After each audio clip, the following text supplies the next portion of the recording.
If you asked me what I thought about the lead and arsenic and other heavy metals found in tampons, I would say I'm not surprised. If you asked me on a deeper level, I would tell you that the lack of care, research, and complete disregard of women's health has quite literally ruined my quality of life. I would tell you about how women are traditionally not allowed in drug trials because of this misconception that women's hormones will skew the results of the drug, which means that dosages for thousands of drugs that are still on the market today are based on male bodies. And because of this, it's been scientifically proven that women experience more adverse effects than men. I would tell you about how erectile dysfunction is more studied than women's health. I would tell you about all the diseases that predominantly impact women receive a fraction of the funding compared to diseases that predominantly impact men. I would tell you about how in 2020, only 1% of healthcare research and innovation was invested in female-specific conditions beyond oncology. 11 startups addressing erectile dysfunction, among other men's health concerns,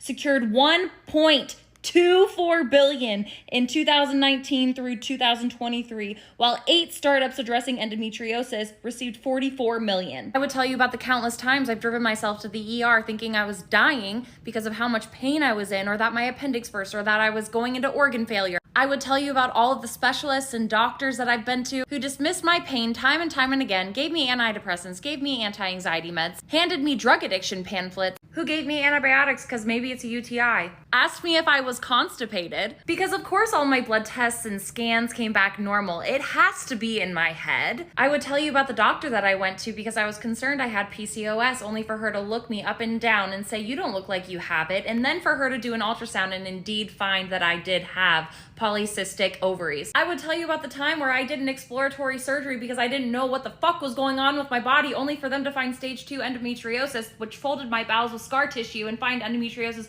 all over my right ovary. I would tell you about endometriosis being one of the top 10 most painful conditions that you could ever have, and it not being considered a disability. I would sit you down and seriously ask you, are you that fucking surprised? I am so sick of women's health not being cared about. I'm so sick of it.